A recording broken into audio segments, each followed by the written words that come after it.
being on top of the bridge at 4 o'clock in the morning because Good Morning Britain are coming to film their weather segments. A normal working day for me, well, there isn't one.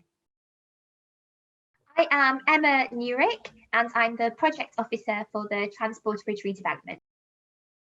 The Transporter Bridge is an iconic landmark on Newport skyline.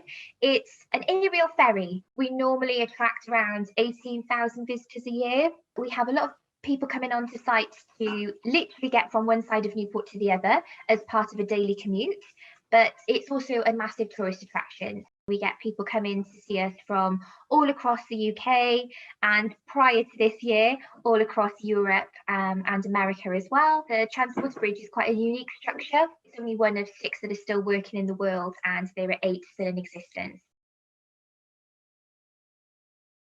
People were travelling from all across the UK to become labourers on the Transporter Bridge and to work in the docks. It was very futuristic at that time. You know, it was something that people hadn't seen before. And I think that for the communities of Newport at that time as well, seeing this structure towering over them that was powered by electricity when the majority of their homes were still, you know, lit by gas and heated by coal. And then here it was, this thing in front of them that was just like seeing the future on their doorstep. They'd never seen anything like this before. And so, you know, on the opening day, there were thousands of people who turned up to see it work officially for the very first time. You know, the streets were lined, there was ferry boats coming in, you know, stacked to the rafters with people watching this boat just go back and forth and back and forth. It just showed that, you know, this was something incredibly important. It was also the first event ever to be filmed in Newport's history. So it shows at that moment somebody realised that this was a historical event and that it needs to be preserved for future generations. My role includes engagement with schools, local communities. I do a lot of public talks.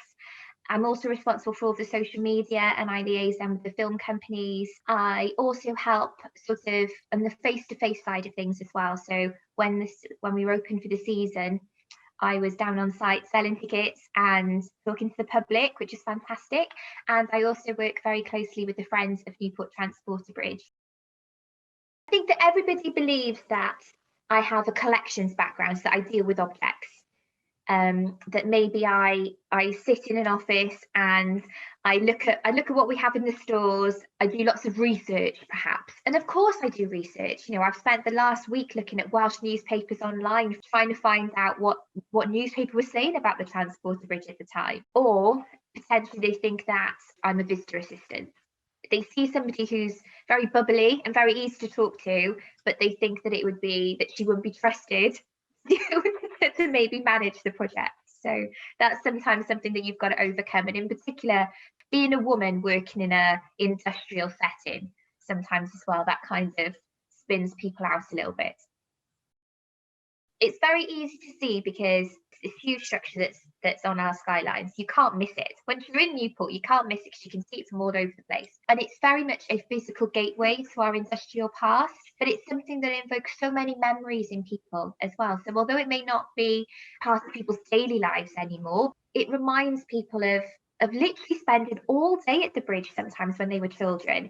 They would, you know, pay their fare and they would go up and across the top multiple times during the day. Or they might have been taken across on the gondola every Sunday afternoon just for something to do, because obviously at that time, you know, we were very limited in terms of what's available for entertainment and to help keep children happy on a dreary weekend necessarily. People are always so desperate to share those memories with us, which is amazing. I love the idea of just talking to people and just hearing what they have to say, feeling that personal connection with someone, that empathy. And that's what a good museum should do. That's what a good display should do, is to make you connect on lots of different levels, and then also go away and think about how it relates to your own life. But I think more than that as well, it's helping people realise that their story is important, because all of us have stories to tell. And a lot of times people think to themselves, I've spoken to so many people, oh, I did this, but it's not important. But it is, because this is how we bring history to life. Otherwise, it's just a lot of dates, and it can be world events and royalty and, you know, government ministers. but it's not. It's about ordinary people who at times do extraordinary things. If you love heritage and you've got something so special and so unique, then you've got to shout about it. My mother's always told me that she hates going to museums. And I've always said to her, but man, that's my job. You can't hate it. And I try telling her, it's not that you hate all museums, is that you haven't been to the right one yet.